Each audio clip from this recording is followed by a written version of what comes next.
The first rays of morning stretched over the hills of Washington's countryside, spilling soft light onto the earth like a secret meant to be shared. The world unfurled slowly, bathed in a hushed stillness that made the air taste crisp and fresh. A gentle mist hung low, trailing across the fields like a thin veil, while the trees stood statuesque, their branches catching the warm glow of dawn. The old Dawson farmhouse, weathered yet bursting with character, groaned softly in the breeze as if waking up alongside the day.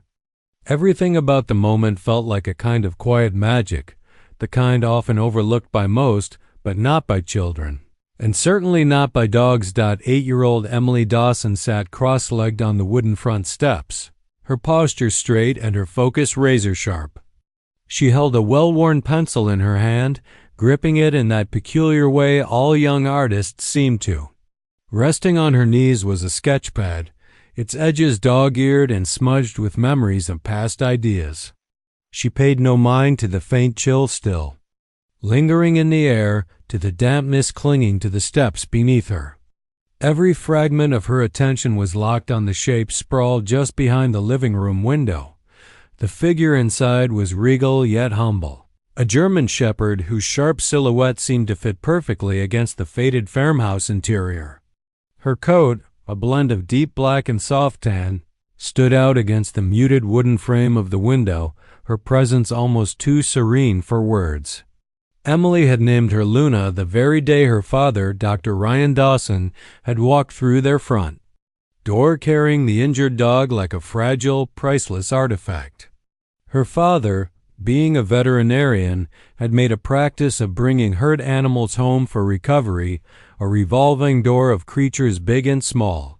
They arrived broken, stayed long enough to heal, and left when they were strong enough to face the world again.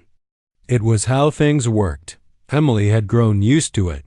But from the moment she met Luna, something about her was different. There wasn't fear in the shepherd's eyes that first day. No, it had been something softer, something that lingered quietly between cautious hope and quiet resignation. And when Emily stared into Luna's dark, mysterious gaze, she had felt something lock into place, an unspoken understanding she couldn't yet put into words.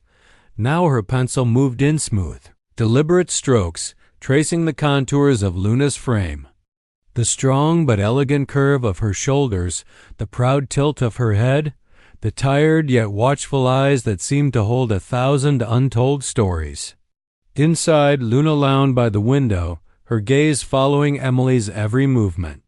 There was something, knowing in the way the dog watched her, the kind of understanding that no person could fake or force.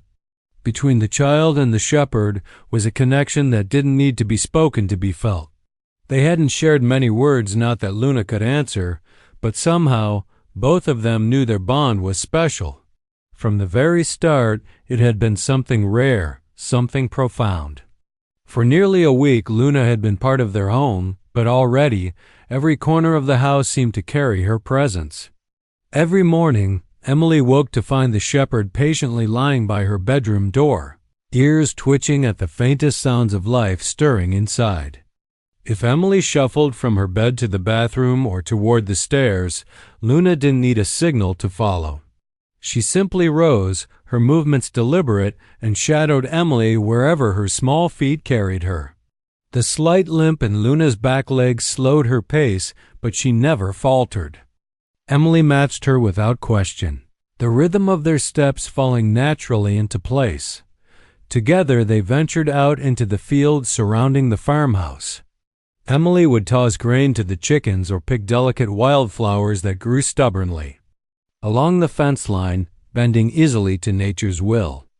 Luna always trailed a few steps behind, her injured leg brushing against the tall, dewy grass, though she never seemed to care. Her focus wasn't on herself but on Emily, like her very presence was a choice born of an unshakable loyalty. The sun dipped low at the end of the day, casting long golden shadows across the fields. Emily would settle on the living room rug. She'd sprawl out with her sketchbook or a well-loved storybook, her pencil tapping against the paper in thought. Luna would curl up beside her, resting her head gently in Emily's lap, her breathing a slow and steady metronome to the quiet rhythm of the evening. The little girl would read aloud, unraveling tales of daring adventurers and impossible dreams, her enthusiasm painting vibrant pictures that filled the room. Between paragraphs, Emily would stroke Luna's thick fur, her small hands tracing soft circles behind the shepherd's ears. "Do you think I'll ever be brave like them?" Emily whispered one night, her voice barely louder than the wind brushing against the windows. Luna didn't answer in words, of course, but her eyes opened halfway, their dark depths reflecting something steady and resolute. Emily smiled faintly, as if the dog's silent reassurance was all she needed. The transition from day to night was seamless around the farm, the quiet always there to ease the shift. But it was a late Sunday when everything about their world shifted again. The sun had just disappeared behind the dense wall of evergreens encircling the property, leaving streaks of purple and orange staining the horizon. Inside the house, a warm glow filled every corner, the lamps casting a soft golden sheen across floors polished with age. It was the kind of light that felt protective, like nothing bad could touch the space within. Emily was bent over her sketchpad again, her pencil moving in repetitive arcs as she worked through yet another drawing of Luna. Across the room, the shepherd lay at Dr. Dawson's feet, her body stretched long and relaxed, her breath steady and content. The occasional crackle from the wood stove filled the space between them, a quiet rhythm that set the tone for an easy end to the day. Her father called, suddenly breaking the silence with the soft edge of his voice. His tone was gentle, but there was something in it that made Emily pause. Luna's ears twitched, her glossy eyes flicking toward him with recognition. And somehow, in the stillness that followed, both Emily and Luna seemed to understand, in their own ways, that a new chapter was about to begin once more. Resting lightly on Luna's side, "Come here a second." She looked up curious and walked over barefoot across the row, reached for her hand and guided it to Luna's belly.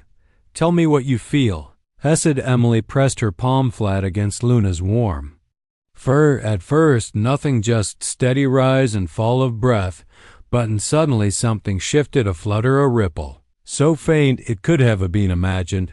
Her eyes widened. "Was that?" Her dad smiled soft and knowing. "Yes, that's a puppy," Emily gasped. "She's going to have babies." Dr. Dawson nodded. "Looks like it." Emily's heart swelled with a joy she couldn't quite describe, her mind with images of tiny paws and velvety ears of small wiggling bodies curled into her arms. She imagined holding them gently, whispering names, feeling their warm breath tickle her fingers. The thought made her grin so wide it almost hurt. The house suddenly felt brighter, fuller, bursting with possibilities. For a moment the room seemed to pause, like time itself had taken a breath. Emily looked at Luna's deep eyes, met hers calmly, and Thena, as if drawn by something larger than herself. Emily dropped to her knees and wrapped her arms gently around Luna's neck. "I'll take care of them," she whispered into her fur. "I promise." Luna let out a soft sigh, her body relaxing into Emily's arms, and even though she couldn't speak, it felt like Luna had heard every word. The morning began like any other, calm, quiet, rapid, and the soft light of early spring sunlight filtered through the curtains, casting lazy beams across the kitchen floor. The scent of toast lingered in the air. Emily sat at the table in her pajamas, absent-mindedly tracing circles in her cereal bowl with a spoon. Across the room, her parents talked softly about fence repairs and grain deliveries. Luna lay nearby, stretched by the window in her usual spot, her belly round and rising steadily with each breath. She looked peaceful, content, and then the sound, a heavy thud from the living room, sharp, final, followed by a low, broken whimper. Emily's spoon clattered to the floor. Her body moved before her brain caught up. "Luna!" she cried, already racing across the wooden floor. Dr. Dawson was right behind her, his voice tight and sharp in a way that instantly terrified her. "They Found Luna collapsed on her side, her breathing ragged and shallow. One of her back legs twitched weakly and stilled, her eyes were glazed unfocused.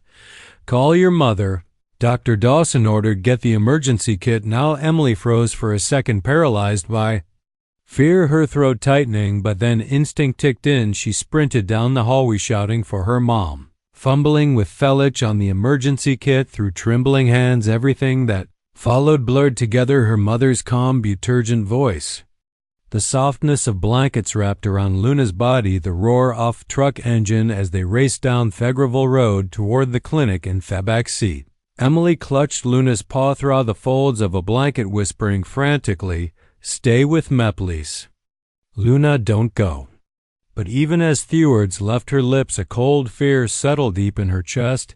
Something was terribly wrong. The clinic smelled like antiseptic. In fear, Emily stood in Thelaway's arms, wrapped tightly around herself as the emergency doors swung shut.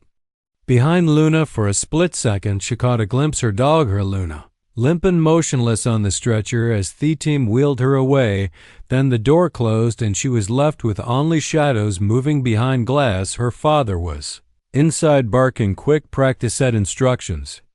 The other vets moved swiftly, but to Emily everything felt impossibly slow. She pressed her forehead to the cold window pane, trying to see through the blur machines. Beeped gloves, rustled voices rose, then fell again. Her mom stood beside her, a hand on her shoulder, murmuring soft words Emily couldn't quite hear. All she could do was wait and hope that Luna would fight. Had she'd come back, hope that love was enough to pull her through. But deep down, a part of her already knew. When Dawson finally came out, his scrub stained and his eyes hollow, he didn't need to say anything. Emily felt her legs give way. Her mother caught her before she hit the ground. "I'm so sorry, sweetheart," her father said harshly. "Luna didn't make it." Emily blinked to see if the words hadn't quite landed, but when they did, they hit hard, like something had cracked wide open inside of her. Her chest caved in, her throat tightened. The hallway seemed to vanish, swallowed by the rush of memory. Lana Say's meeting hers the first time, the warmth of her head resting on Emily's lap, the soft thump of her tail when she walked into the room, and just like that, their world she knew, soft, warm, filled with Luna's presence, was gone. The silence that followed wasn't empty. It was loud with everything she had lost and promises. So many promises that she'd better when the puppies were born, that she'd take care of them, that they'd all stay together. Now those promises, just them in the air, unfinished, unanswered. The weight of everything unsaid pressed down on her until it felt hard to breathe. "I didn't get to say goodbye," she whispered, barely audible. But then her father knelt beside her, holding something small wrapped in a towel. His hands trembled. "We were able to deliver only puppy," he said gently, but heckled and finish. The words caught there's no heartbeat through the fog of grief. Emily's eyes locked onto Febendel, something so small, too still. Her voice cracked. Can I hold him?" Her parents hesitated, but only for a moment. Then dear Dawson slowly placed the tiny form into her waiting arms.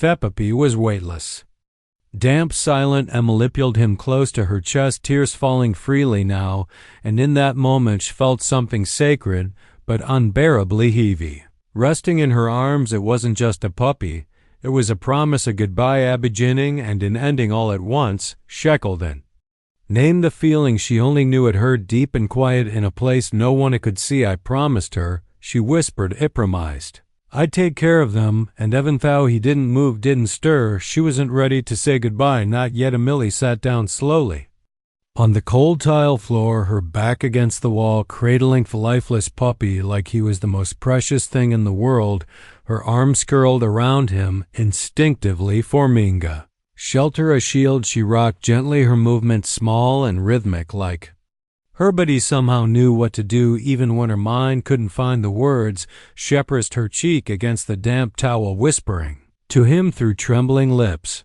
"You're not alone." She murmured, "I'm right here, I'm not going anywhere." Her voice cracked, her hands, though shaking, began rubbing tiny circles along Puppy's body, firm enough to bring warmth, gentle enough not to break him. She didn't know what she was doing, no, truly. But she couldn't stop the room around her faded. No beeping machines, No murmurs from the staff, just her and this small fragile life that refused to let go of her heart. The others watch it in silence. Her parents, the vetties, no one dared interrupt. They didn't know what to say. It was like witnessing something sacred, something too delicate to touch. Minutes passed, long itching minutes where nothing changed. Emily kept drubbing, kept whispering, kept hoping. But her puppy stayed limp in her arms, still and silent. A weight settled in her chest, helplessness heavy and paralyzing. Shahad tried everything and still nothing. A single tear slid down her cheek and dropped onto the towel, landing softly on the puppy's tiny nose. Her tears slipped down one after another. Quiet and steady, she was barely breathing now, as if even air might break. The silence. Emily leaned in close, forehead gently touching Fetawell. The puppy lay so still too, but something was changing slowly, invisible. Air felt heavier somehow, like firmament. Before a storm or a prayer, it wasn't loud, it wasn't bright, just acquiesced hush, like the whole world was holding its breath with her. And then head which Emily's hands froze. Her breath caught in her throat. Did you see? Thatch gasped. Another twitch, then a tiny broken squeak, a sound so soft it barely existed, and yet it shattered the silence like a bell ringing through fog. Cheo serapted. Dr. Dawson was at her side in an instant. The puppy scooped gently from her arms as he barked instructions to the stunned vet team. They moved quickly, clearing a station, applying heat, monitoring breath and heartbeat. Emily tumbled to her feet, tears pouring. Her hand pressed tightly over her mouth. He was alive somehow, impossibly. He was alive. They named him Charlie. It came to Emily without hesitation the moment she saw him draw his first shaky breath. Hadn't looked like a fighter, not yet, but something about the name felt strong, steady, like a name that could carry hope. Ackerley was moved into the clinic's neonatal unit, a small incubator with soft lighting, gentle warmth, and constant monitoring. The hum of machines filled the room, a quiet soundtrack to his fragile new life. Dr. Dawson explained everything in a voice that was gentle but honest. Charlie needed to be fed every 2 hours with a special bottle. His body temperature had to be watched constantly. Even the smallest infection could take him. They were out of danger, but only just. Most puppies born like this didn't make it. Emily didn't blink, simply nodded. That familiar fire settling in her chest again, the same one she had felt when she promised Luna every day after school. Emily came straight to the clinic. She pulled up a chair next to the incubator and talked to Charlie like he could understand every word she told him.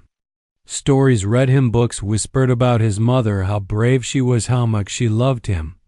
"You're not done yet," she told him one afternoon, her hand pressed gently to the glass. "We made it this far, just keep going." Charlie couldn't bark yet, couldn't even open his eyes, but sometimes when Emily's voice filled the room, his tiny paws would twitch like he was reaching for her, and that was enough. Each day he survived felt like its own little miracle, and Emily, tired, hopeful, fiercely devoted, was right there beside him. Because he wasn't just a puppy anymore, it was her promise. Weeks passed, and Charlie began to grow, not just in size but in strength. His fur thickened, his breathing steadied, the tremble in his limbs faded as he learned how to stand and wobble, then take his first uncertain steps. Every milestone, no matter how small, felt like a celebration Emily never missed.